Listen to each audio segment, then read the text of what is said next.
Isa ja Poja ja Püha Vaimu nimel.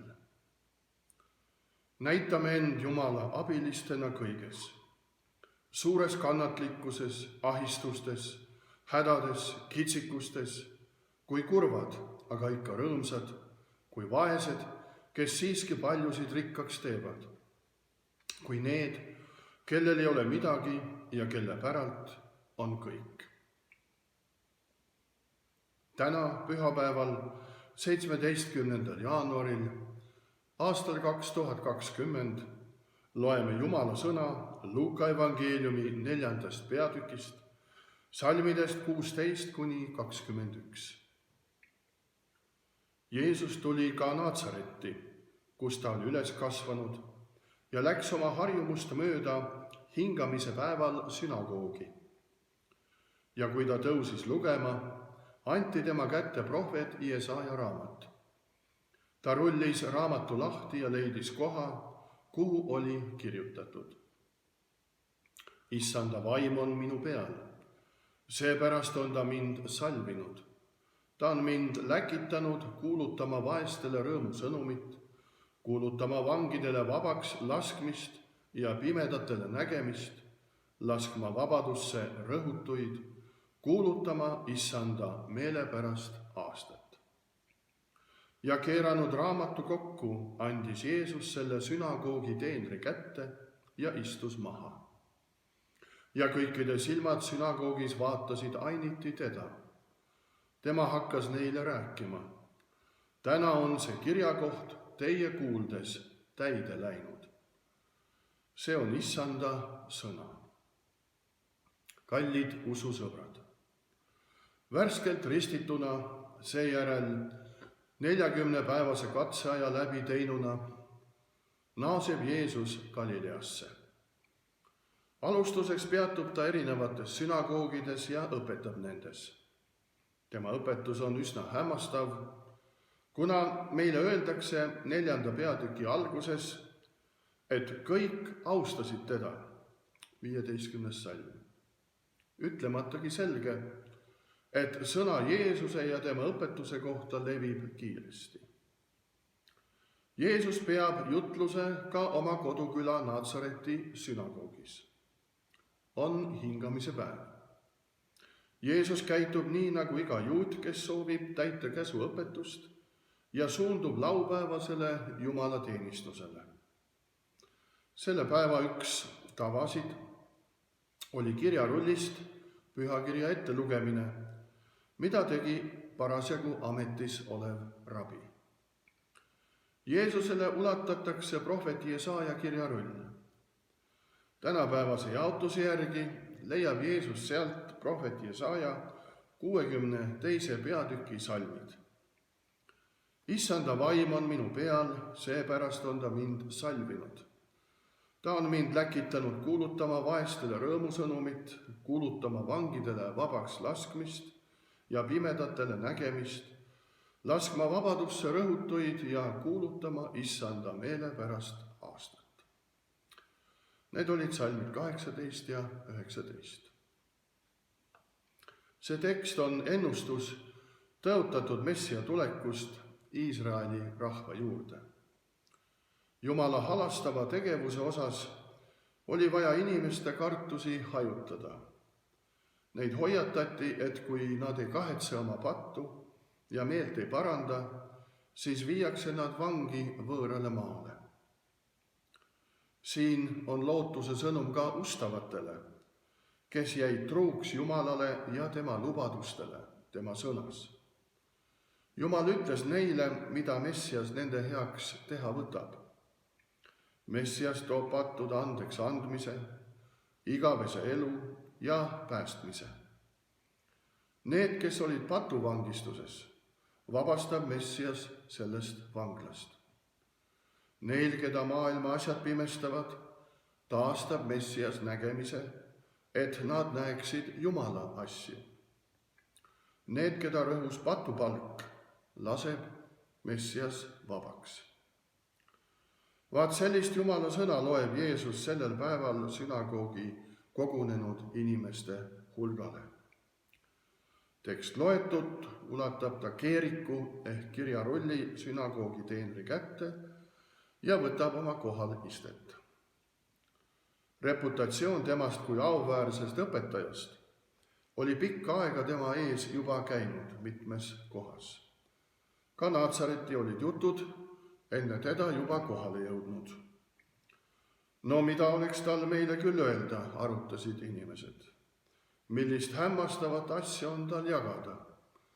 Eks ta ole ju seesama Joosepi poeg. Noh, midagi ta võib küll rääkida. Põnevus tapab meid, me oleme nii uudishimulikud. Nii umbes võidi arutleda. Ja mida siis ütles Jeesus neile vastuseks? Täna on see kirjakoht teie kuuldes täide läinud. Põhimõtteliselt ütleb Jeesus nendele inimestele Naatsareti sünagoogis sel päeval umbes nii. Mina olen Messias, kellest te olete kuulnud, kelle poole palvetanud ja appi hüüdnud, keda oodanud. Ma olen see, kelle peal on issanda vaim. See on see hea uudis, mis mul teile on täna ütelda. Täna on see kirjakoht teie kuuldes täide läinud, jah. Nii nagu need sõnad kehtisid Naatsareti sünagoogis ja sinna kogunenud inimeste kohta tollel ajal, on need tõesed ka sinu kohta, ka teie kohta, Jumala rahva kohta, kes olete kogunenud praegu kirikutesse või kuulate videojutlust oma kodudes. Täna ja iga kord, kui koguneme issanda armu vahendite ümber, sõna ja sakramendi juurde, kostavad need Jeesuse sõnad ikka ja jälle ja on kehtivad ka kõigi kogunenute jaoks. Iga jumalateenistuse alguses tunnistame raskekaalulist tõde, mis on avaldatud pühas Jumala sõnas.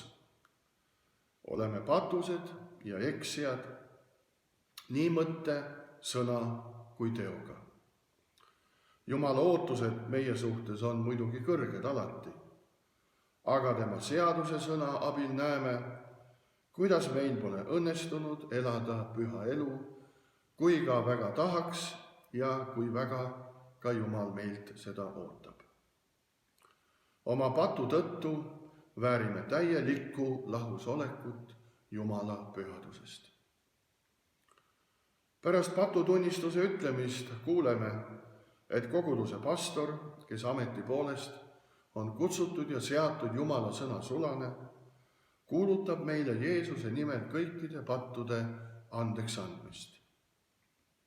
Niisiis Jeesus on meie heaks siia maailma tulnud ja meie heaks midagi väga tähtsat teinud.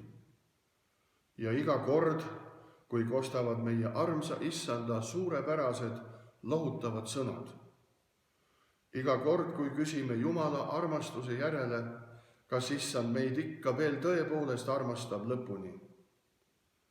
Iga kord kehtivad meiegi kohta täpselt samasugused tõotuse sõnad. Täna on see kirjakoht teie kuuldes täide läinud. Tänu Jeesuse täiuslikule patuta elule, ohvri surmale ja ülestõusmisele on ta hävitanud patu ja surma ja kuradi jõu ning kutsunud ja äratanud meid uuele elule.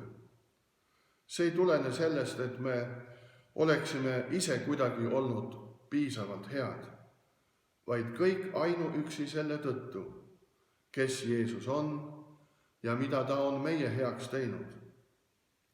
Seepärast sobiks rohkem ütelda, et igal issanda päeval, kui koguneb kogudus, see on siis meie juures pühapäev, on teenistus, kus Jumal teenib meid. Näe, siin on Jumal Isa, Poeg ja Püha Vaim meid teenima tulnud ka täna sõna ja sakramendi kaudu. Selleks, et kutsuda meid Kristuse sisse, peita meid endid Kristuse hõlma alla ja hoida meid Kristuse sees.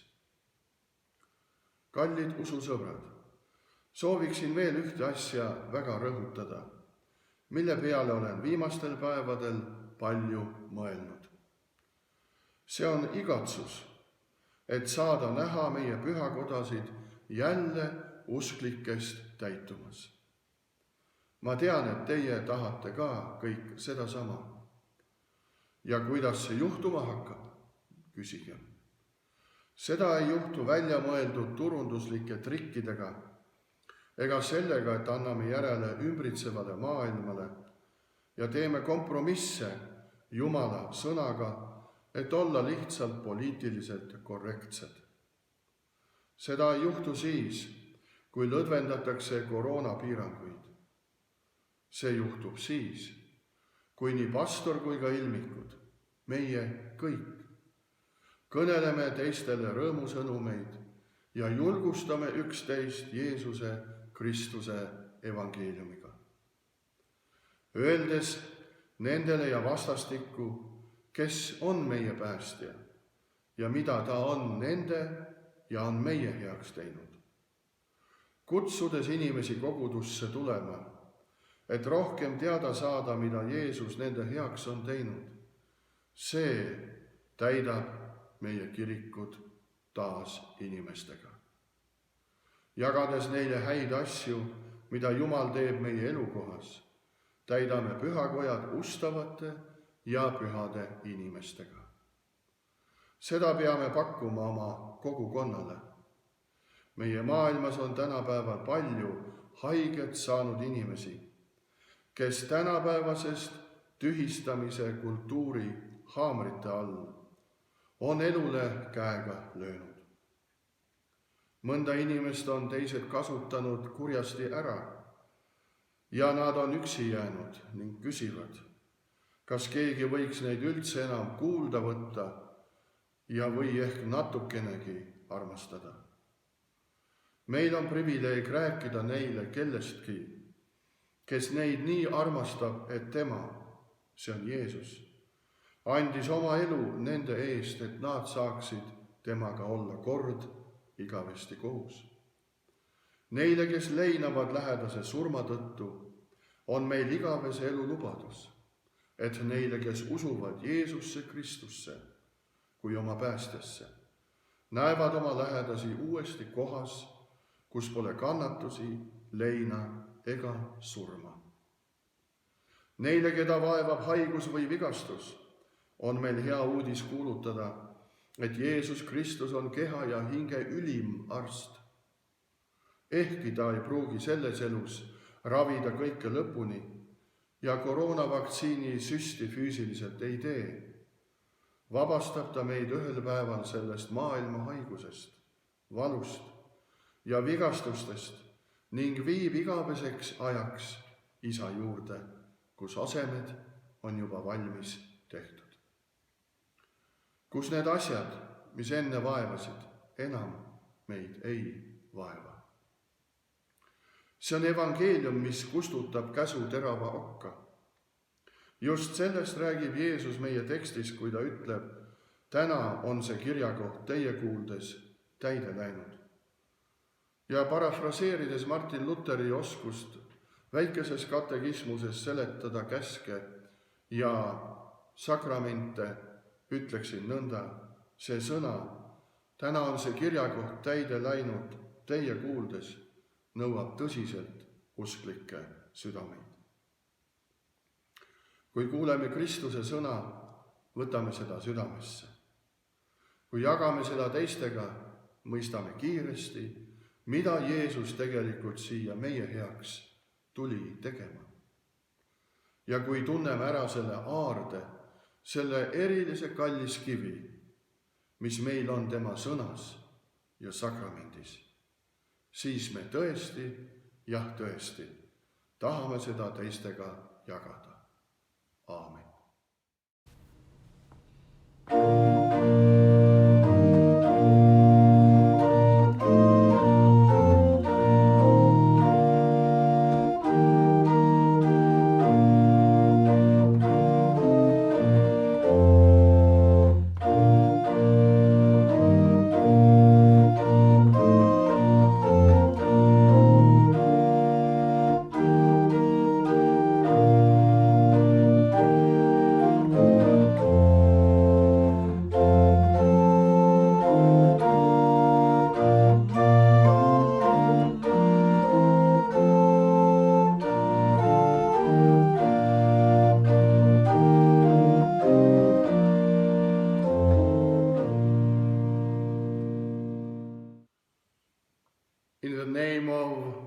Father, and of the Son, and of the Holy Spirit. Amen. As servants of God, we commend ourselves in every way, in great endurance, in troubles, in hardships and distresses, sorrowful, yet always rejoicing, poor, yet making many rich, having nothing, and yet possessing everything. Today, Sunday, January 17th, 2020, we read the Word of God according to Luke chapter 4, verses 16 through 21. Jesus went to Nazareth, where he had been brought up, and on the Sabbath day he went into the synagogue, as was his custom.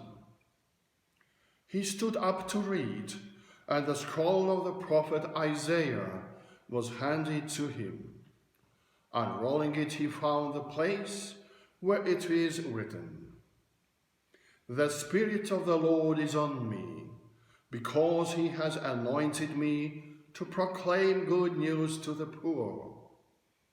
He has sent me to proclaim freedom for the prisoners and recovery of sight for the blind, to set the oppressed free, to proclaim the year of the Lord's favor." Then he rolled up the scroll, gave it back to the attendant, and sat down. The eyes of everyone in the synagogue were fastened on him. He began by saying to them, "Today this scripture is fulfilled in your hearing." This is the word of our Lord. Dear friends, freshly baptized and after a 40-day probationary period, Jesus returns from these experiences to Galilee. To begin with, he stops in various synagogues and teaches in these places. His teaching is quite astonishing, as we are told at the beginning of the 4th chapter that everyone praised him, is said in verse 15. The word about Jesus and his teaching is spreading fast. Jesus preaches in the synagogue of his home village of Nazareth. It is the Sabbath day. Jesus acts like any Jew who wants to keep the law and goes to the Sabbath day service. One of the practices of the day was to read scripture from a scroll by an established rabbi. The scroll of the prophet Isaiah is delivered to Jesus. According to the current allocation, Jesus finds and reads from the prophet Isaiah chapter 62. I'm quoting, "The Spirit of the Lord is on me, because he has anointed me to proclaim good news to the poor. He has sent me to proclaim freedom for the prisoners and recovery of sight for the blind, to set the oppressed free, to proclaim the year of the Lord's favor." This text is a prophecy of the coming of the promised Messiah to the people of Israel. It was necessary to dispel people's fears about God's merciful actions. They were warned that if they did not repent of their sin and repent, they would be taken into captivity. Here is a message of hope to the faithful who remained faithful to God and his promises in his word. God's word told them what the Messiah would do for them. The Messiah brings forgiveness of sins, eternal life and salvation. Those who were imprisoned for corruption would deliver the Messiah from this prison. For those who are blinded by the things of the world, the Messiah would restore sight so that they would see the things of God. Those who were oppressed by the wages of sin, the Messiah would set them free as well. So Jesus reads such a word of God to the people gathered in the synagogue that day. When the text is read, he hands the scroll back to the attendant and sits down. His reputation as an honorable teacher has gone long before him. The stories had also arrived in Nazareth. So what can he tell us? People discussed. What fantastic things does he have to share? It must be something good. But isn't he a son of Joseph? Excitement kills us. Okay, and what does Jesus say then? Today this scripture is fulfilled in your hearing. Yeah, Jesus says to these people in the synagogue of Nazareth that day, I am the Messiah you have heard, prayed for and waited for. I am the one who has the Spirit of the Lord upon me. That is the good news that I have for you today. Today the scripture is fulfilled in your hearing, says. Just as these words applied to people gathered in the synagogue at Nazareth, they are valid for you as well. God's people who have gathered in the church while listening to a video sermon in your home today. So today and every time we gather around the means of the Lord's grace, the word and the sacrament, these words of Jesus are heard over and over again. At the beginning of each service, we confess the solemn truth revealed in God's holy word. In the Bible, we are sinners and delinquents in thought, word, and deed. God's expectations of us are high, but with the word of his law, we see how we have failed to live a holy life. Because of our sin, we deserve complete separation from God's holiness. But after we have spoken out of a confession of sins, we hear the pastor of the congregation, who is called and ordained as the servant of God's word, proclaiming to us in the name of Jesus the forgiveness of all sins. Jesus has come to this world because of us and has done something essential because of us. And each time the wonderful comforting words of our beloved Lord are heard, every time we ask about God's love, each time the same stories of the promise are true again and again. Today this scripture is fulfilled in your hearing. Because of Jesus' perfect, sinless life, sacrificial death, and resurrection, he has destroyed sin, death, and the power of the devil and raised us to a new life. It is not because we have been good enough ourselves, but because we are Jesus and what he has done for us. Therefore, it is more appropriate to say that every Sunday there is a ministry where God himself serves us. See now, here God the Father, the Son, and the Holy Spirit bends down to help us through the word and the sacraments, to keep us within Christ. Yes, Dear friends, I would like to emphasize one more thing that I've been thinking about a lot in recent days.